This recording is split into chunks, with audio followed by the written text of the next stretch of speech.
하나님의 말씀 봅니다. 하나님 말씀은 고린도후서 제1장. 오늘은 8절부터 11절에 있는 말씀으로 은혜를 나누고자 합니다. 말씀을 교독합니다. 8절에서 11절.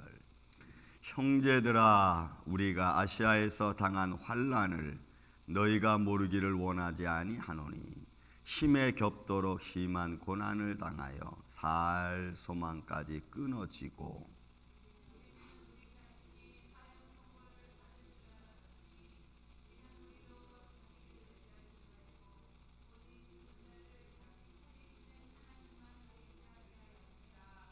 그가 이같이 큰 사망에서 우리를 건지셨고 또 건지실 것이며 이후에도 건지시기를 그에게 바라노라.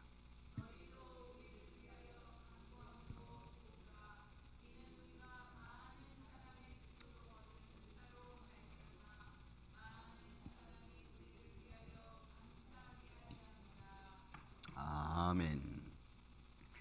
자, 이 1장 고린도후서 1장에서 또 아니면 고린도 전체에서 또 아니면 바울이 전하는 복음 전체에서 우리가 키워드를 찾은다면 바울은 아마 오늘 이 본문에 있는 말씀 속에 담겨져 있는 하나님만 의지하게 하렴이라는 이 구절에 있는 말씀이 어떻게 보면 바울의 신앙 전부일 수도 있을 겁니다. 오직 그 생각 하나, 그 마음 의지 하나만 가지고 모든 것을 펼쳐나갈 수 있는 어떤 복음의 길, 아마 이 길이 바울의 길이 아니었었나 생각해 봅니다. 앞서 이제 그러면 자, 고린도후서 바울이 위로의 하나님, 우리가 본문 3절 4절에 나와 있는 말씀처럼 위로의 하나님, 자비의 하나님, 또 그리스도 예수의 하나님 되신 그 주님께서 자기들의 삶을 어떻게 인도했는지를 사실 간증으로 역설하면서 고린도 교회 성도들을 위로하고 있는 것을 볼 수가 있습니다. 한번 말씀 보겠습니다. 8절. 형제들아, 우리가 아시아에서 당한 환난. 여기서 아시아라고 하는 지역은 그 당시에 지금 고린도 교회가 로마의 그 항구 도시죠. 아테네 그리스의 항구 도시인 이 고린도 지역에서 동쪽으로 하면은 터키 지역을 말합니다. 지금 터키 지역을 말합니다. 그 지역에 있는 쪽을 향해서 아시아 이렇게 말합니다. 그래서 아시아에서 당한 환난, 그러니까 바울이 복음 전하면서 당했던 많은 일들 중에 그 어떤 것 하나겠죠. 근데 그 일들은 바울이 이렇게 표현합니다. 고린도 교인들의 여러 본문에 있는 말씀처럼 당한 환난을 너희가 모르기를 원치 않으니 힘에 겹도록 심한 고난을 당하여 살 소망까지 끊어질 정도였어요. 여러분, 어느 정도의 고난을 받으면 살 소망까지 끊어질 정도로 고난을 당한 것일까요? 그가 로마에서 또는 아시아에서 당한 환난 중에 그런 많은 그 고린도 앞으로 이제 후서에 가면은 그런 얘기 나오죠. 태장으로 내가 3번을 맞았다. 그러니까 40의 가만, 40의 하나 가만 매니까 태장이니까 39대를 맞은. 글쎄요, 39대로 엉덩이를 맞든지 허벅지를 맞든지 얼마나 세게 맞은 정도에 따라서 아마 거의 뭐 진짜 삶이 초토화됐을지 뭐 돌에 맞아서 기절해가지고 그죠? 사람이 죽은 줄 알고 영문 밖에 버렸을 정도였으니까. 그러니까 복음을 전하면서 또 믿음을 가지고 있는 나에게 당한 환난은 이루 말할 수 없겠죠. 작은 일부터 시작해서 굳이 작은 일이라면 내 자존심에 관한 문제부터 시작해가지고 삶의 과정 거쳐오면서 죽음에 이르는 모든 과정까지. 아마 바울은 그 모든 것을 겪었을 겁니다. 그러니 그런 걸 겪고 난 후에 믿음으로 딱 서고 나니까 그동안 겪었던 많은 환난의 모습들이 별것 아니었다는 거죠. 여러분, 믿음의 수련을 통해서, 믿음의 트레이닝을 통해서 이런저런 일을, 크고 작은 일을 겪으면서 믿음으로 승리해 가는 그 승리의 삶은 세상에서 느낄 수 없는 또 다른 행복이고 기쁨이고 여러분 소망입니다. 이거는 시험을 이긴 자만이 느낄 수 있는, 환난을 당하고 이긴 자만이 가질 수 있는 굉장한 특혜 중에 하나인 것 같습니다. 여러분들 속에서도 개인적인 자존심의 문제부터 시작해가지고 이런 거죠. 내가 과거엔 어떻게 살았는데, 그런데 지금의 모습 보니까 너무 초라한 거예요. 여러분 인생은 다 그렇게 흘러갑니다. 근데 그런 과정 속에서 나라고 하는 믿음의 존재를 내가 찾지 못하면 우리는 끊임없이 또 다른 방황을 합니다. 여러분 내 자존심에 관한 방황은 믿음으로 잡지 않으면 잡을 방법이 없어요. 이게 인생은 그렇게 흘러가는 것 같아요. 그래서 말씀으로 내가 나를 붙들고 믿음의 길을 정해놓고 그런 길을 내가 담대하게 걸어가는 그런 마음의 확신을 들지 않으면 우리는 어디서든지 또 어떤 환경에서든지 우리는 방황할 수밖에 없어요.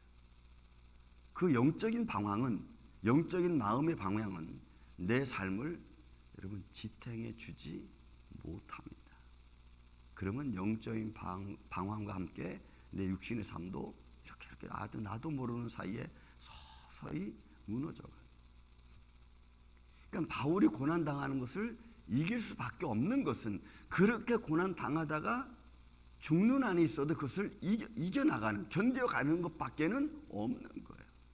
여러분 그렇게 해서 복음 전하다가 죽어간 사람들 누군들 그를 위로하겠습니까? 누군들 찾아가서 참 아깝다 뭐 이런 말을 할 수 있겠어요? 그냥 죽으면 끝인 거예요. 바울은 어느 정도냐면 심에 겹도록 심한 고난을 당하여 이랬어요.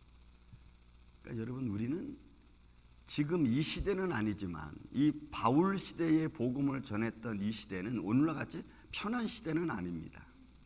좀 더 육신적으로 힘들고 어렵고 뭐 비행기 타고 기차 타고 다니는 시기가 아니니까 그들은 늘 걸어 다녀야 되고 조금 좋으면 마차를 타야 했고 그런 과정 속에서 육신이 당하는 아픔과 어떤 그 고통이라는 것은 우리가 상상을 초월할 것입니다. 바울은 근데 그것이 심한 고난보다 살 소망까지 끊어졌을 정도였으니까 우리는 그냥 짐작할 뿐입니다. 왜? 우리는 아직 이런 고난을 당해보지 않았잖아요. 기껏 당해봤자 나를 중심으로 한 정도의 테두리, 자존심에 가는 것밖에 없잖아요. 그래서 이런 일을 당한 바울이 이제는 고린도 교인들에게 얘기할 수 있는 거죠. 너희가 지금 당하고 있는 삶의 문제, 그런 거 가지고 너희가 서로 뭐 분란 일어나고 그 다음에 뭐 당을 짓고 그저 육신에 치우쳐서 영적을 잃어버리고 이런 것은 결국 아무것도 아니라는 것이 바울은 은근히 역설적으로 자기의 삶의 고난, 복음을 통해서 당한 일들을 통해서 사실 이야기해 주는 거죠. 여러분 심에 지나도록 심에 겹도록 고난을 당해서 살 소망까지 끊어진 그런 상황에 도덕적인 문제가 얼마나 크겠고 윤리적인 문제가 얼마나 크겠어요. 지금 죽느냐 사느냐는 판국인데 그런 것에 비하면 고린도 교회 성도 지금 너희가 당하고 있는 이런 삶의 어려움은 사실은 아무것도 아니라 견딜 수 있고 헤쳐나갈 수 있다는 것을 역설적으로 표현하고 있는 겁니다. 또 9절에도 우리는 우리 자신이 사형 선고를 받은 줄 알았어요. 이거 죽은 줄 아는 거예요. 야, 이건 이제 더 이상 살 소망이 없다. 이거는 이제 끝이다. 하나님의 손길 속에서 주님을 바라보면서 이런 상황에서도 죽을 수 있구나. 이런 상황에서 하나님이 나를 걷어갈 수도 있구나. 이만큼 절대적인 그리고 아주 어느 순간에 내가 벗어날 수도 없는 그런 상황에 딱 모면했을 때 과연 우리는 저와 여러분 어떤 생각을 할까? 앞으로 이런 모습이 우리에게 안 다가온다고 여러분 우리는 볼 수 없어요. 어느 상황에 이런 일이 우리한테도 퍼질지 모르는 겁니다. 이는 우리로. 근데 바울은 이런 상황 속에서 우리가 살 소망까지 잃어버리고 마치 사형 선고 받은 줄 알았는 이런 상황 속에서도 바울은 뭘 생각하느냐 보세요. 이는 우리가 자기를 의지하지 말고 우리는 그런 환경에 딱 부딪히면 이거 어떻게 하면서 내가 살 방법만 우리는 옹색하게 찾아가잖아요. 우리가 체면치레할 그런 것만 생각하잖아요, 우리는. 그런데 바울은 그런 인생의 어떤 육신적인 문제는 전혀 관심이 없어요. 이는 우리로 자기를 의지하지 말고 오직 죽은 자를 다시 살리시는 하나님만. 내가 여기서 이렇게 돼도 하나님은 내가 필요하면, 내가 아직도 할 일이 있으면 하나님 나를 건지실 것이고, 믿습니까 여러분? 그래서 제가 얼마 전에 설교했죠. 유효기간. 아직은 우리에게 무언가를 할 수 있는 유효기간이 남아있어요. 유효기간. 그 기간에 우리가 어떤 일을 할지 우리는 잘 몰라요.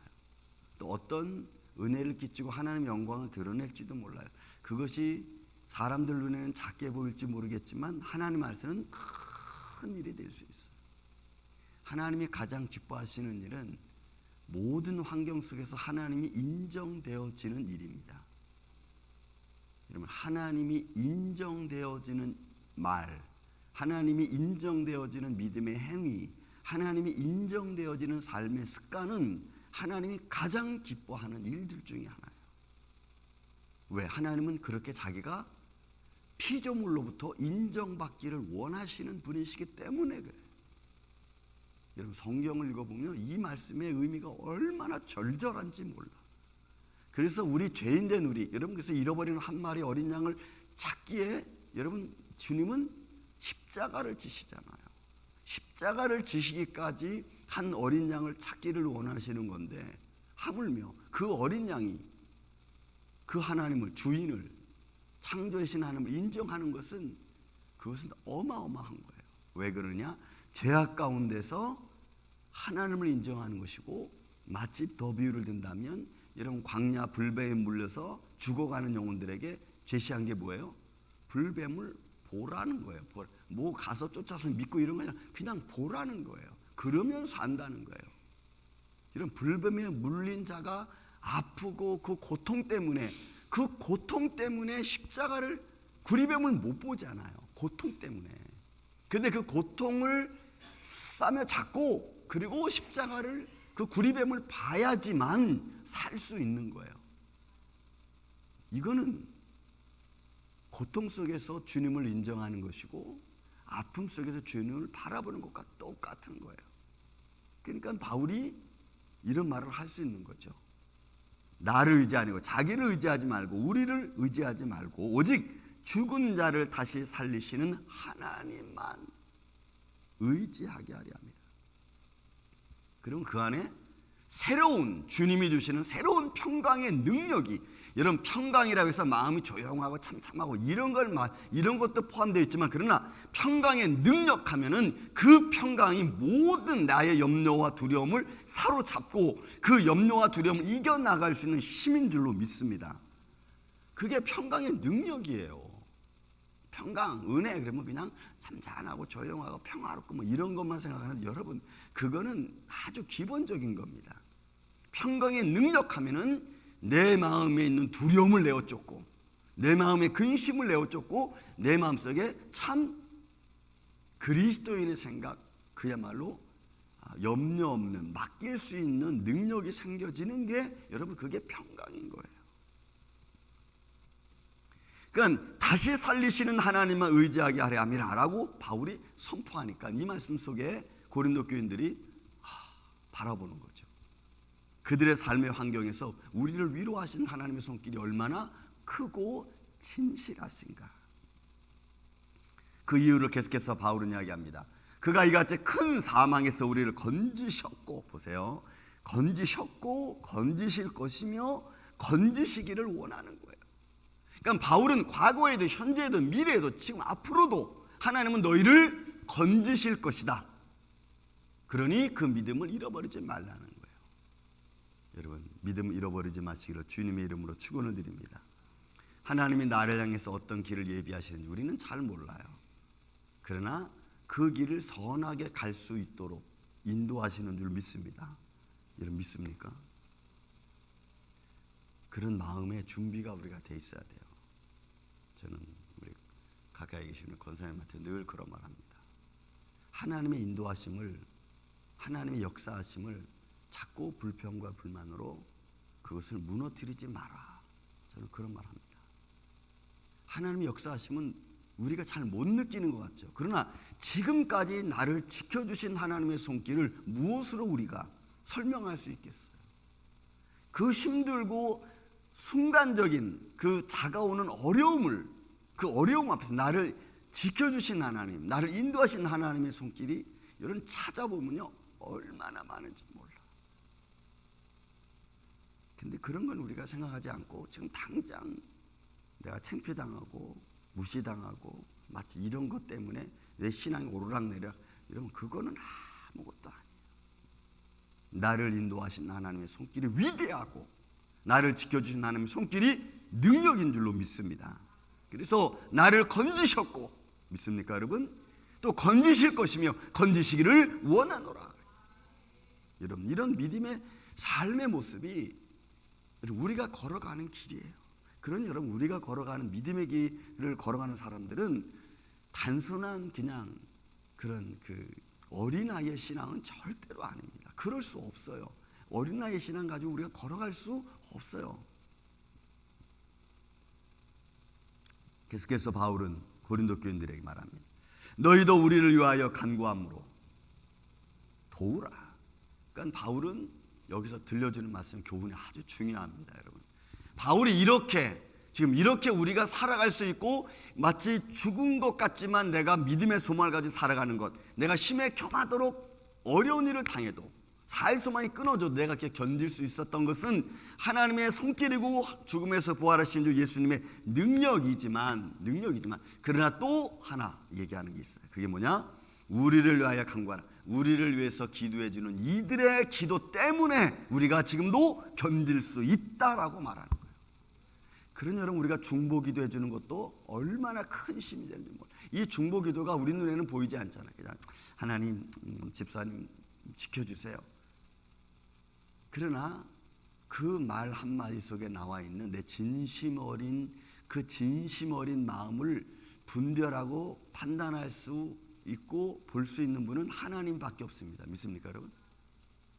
내가 우연찮게 한번 드린 기도가 어느 곳에서 내가 알지 못한 어느 곳에서 어떻게 역사하시는지 우리는 아무도 몰라.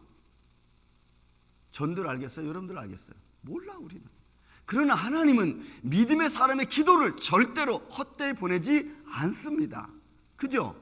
야고보서 5장 말하잖아요. 믿음의 기도는 병든 자를 낫게 하고 믿음의 기도는 죄 지은 자를 사하게 하고 믿음의 기도는 하면서 엘리야의 예를 여러분 야고보 기자가 들고 있잖아요.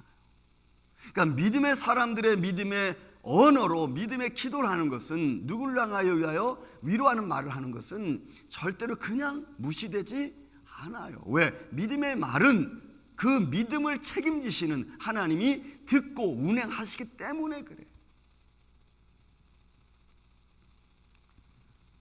그러면 너희도 우리를 위하여 간구함으로 도우라. 이는 우리가 많은 사람의 기도로 얻은 은사여. 보세요. 우리도 많은 사람의 기도로 얻은 은사가 있어요. 많은 사람들이 나를 위해서 기도해 줬기 때문에 내가 이런 어려움 환난 중에서도 내가 견딜 수 있었고 힘을 낼 수 있었고, 저는 여러분들의 가정 후에 여러분들 심령 후에도 이런 믿음의 기도가 함께 어우러지는 그런 축복된 삶이 되시기를 예수님의 이름으로 축원을 드립니다. 그래서 여러분 우리가 길을 걸어갈 때든지 뭐 잠깐 무슨 일 할 때 누군가 생각이 나면은 주님 그냥 뭔지는 모르지만 이 사람을 도와주세요 라고 한마디만이라도 기도해도 여러분 그 도움이 성령님이 어떻게 역사할지 몰라. 안 그래요? 어떻게 역사할지 몰라. 저는 그래 어느 분들이 목사님 기도 부탁드립니다 그러면은 바로 그 순간에 기도해 그냥 마음으로. 왜? 언제 내가 잊어버리고 나서 기도할지 모르니까 하나님 저분이 저한테 기도 부탁하는데 내가 어느 순간 뭐 새벽 예배 앉아가지고 주저주저 내가 이렇게 기도하는 것은 여러분 잃어버리기가 너무 쉽잖아요. 너무 쉽지 않아요. 그리고 어렵습니다. 그러니까 바로 그때 기도해야죠. 하나님 뭔지 모르지만 아무튼 도와주세요. 그 믿음의 기도의 모습들이. 제가 대학교 이제 어저께 다 말씀을 전하고 왔는데 우리 제 부인이 거기 다니거든요. 근데 늘 제 부인을 보면은 기도해 준다고 하는 권사님이 한 분 계신데 그분이 돌아가셨어요. 그러면 목사님, 사모님, 애들 이름 부르면서 내가 늘 기도해 이렇게 해주시는 분이 계셨어요. 저는 그 말을 들을 때 제가 얼마나 감사했는지 몰라요. 생전 나를 만나보지도 못했고 얼마 얘기 나누지 못한 그런 나를 사랑해 주시고 기도해 주신다고 하는 그 말씀을 들을 때 여러분 그 기도의 그 아름다운 마음이 얼마나 감동이에요. 또 그런 분의 그 마음의 간절한 기도가 절대로 헛되지는 않을 거예요. 그렇죠? 헛되지는 않을 거예요. 그래서 그런 내가 알지 못하는 내가 모르는 곳에 나를 위해서 기도해 주시는 분들이 내 삶 속에서 어떻게 역사했나는 아무도 몰라. 어느 날 내가 잘 되면 어느 날 여러분들이 가다가 잘 되면 하나님 감사합니다. 누군가 나를 모르는 사람이 나를 위해서 기도해 주셨기 때문에 이렇게 잘 진행되는 줄 믿습니다. 그리고 우리는 가는 거예요. 그거예요. 바울이 지금 그 이야기를 하고 싶은 거예요. 고린도 교회 성도들에게. 그리고 오늘 위로가 필요한 성도들에게. 우리가 많은 사람의 기도로 얻은 은사로 말미암아 많은 사람이 우리를 위하여 감사하게 하려 함이라. 그러니까 바울은 두 가지예요. 많은 사람들이 나를 위해서 기도해 주니까 그게 내가 잘 되고 내가 또 잘 되는 가운데서 또 베푸니까 그것이 또 때로 감사로 돌아가는 거예요. 그러니까 믿음은 주고받고 하는 거예요. 믿음은 주고받고 영으로 주고받고 또 육으로 주고받고 하나님과 나 사이도 영적으로 주고받고 내가 하나님께 도움을 요청하고 하나님은 나를 끊임없이 사랑과 평강으로 나를 감싸주시고 그런 은혜로 우리가 사는 거예요. 조금 우리의 연약한 모습 가지고 여러분 우리가 휘청거릴 이유가 없어요. 조금 더 믿음의 방향을 바라보고 믿음의 지혜를 가지면 더 많은 것들이 우리 안에서 이루어질 줄로 지는 줄로 믿습니다. 그런 마음을 우리가 다 가지고 있어야 돼. 그리고 흔들리지 말아야 돼. 그것이 오늘도 저와 여러분이 믿음으로 살아갈 수 있는 큰 용기입니다. 바울은 이것을 고린도 교인들에게 그리고 오늘 저와 여러분에게 들려주는 말씀, 이런 위로의 하나님이 오늘도 여러분과 함께 있어서 여러분들 마음속에 늘 평강의 능력으로 삶을 다스릴 줄 아는 복된 한 날 되시기를 예수님의 이름으로 축원을 드립니다. 사랑과